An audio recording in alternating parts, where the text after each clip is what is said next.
இந்த வாய்ஸ் மெசேஜை கேளுங்க, ஓகேவா? ஹலோ சார், இதுதான் சார் என்னோட ரிப்போர்ட்டு. கிரேட்டின் லெவல் அதிகமாக சொல்லிட்டு டயாலிசிஸ் பண்ணியே ஆகணும்னு சொல்லிட்டாங்க.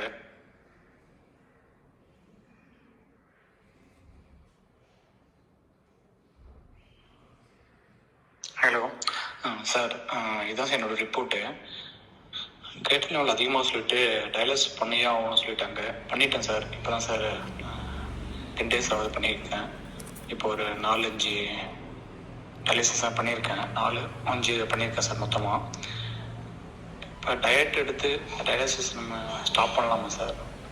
ஏதோ ஆப்ஷன் இருந்தால் சொல்லுங்கள். டயட் எடுத்து நான் தயாராக இருக்கேன் சார். அவங்க என்ன சொன்னாங்கன்னு கேட்டிங்களா?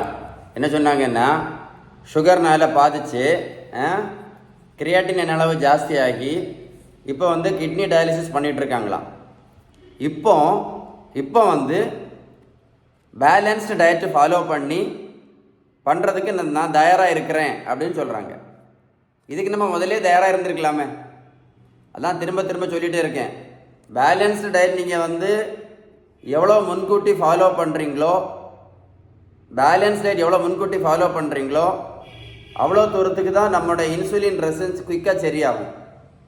இதை சரி பண்ணலை அப்படின்னா நம்ம தேவையில்லாமல் மாத்திரையும் தேவையில்லாமல் இன்சுலினும் போட்டுட்டு கடைசியில் நம்ம என்ன பழி போடுறோம்? கிட்னி டயாலிசிஸாக பழி போடுறோம். திரும்ப திரும்ப தான் சொல்லிகிட்டே இருக்கேன்.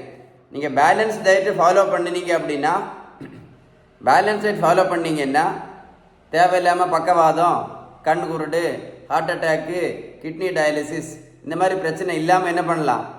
நிம்மதியாக இருக்கலாம். அதான் திரும்ப திரும்ப சொல்லிகிட்டே இருக்கேன்.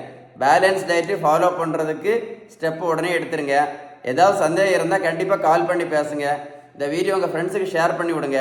இது ஒரு முக்கியமான அவேர்னஸ் வீடியோ. தேவையில்லாமல் டயாலிசிஸில் மாட்டணுன்னா வாழ்க்கையே வேஸ்ட்டாக போயிடும். புரிஞ்சுதா?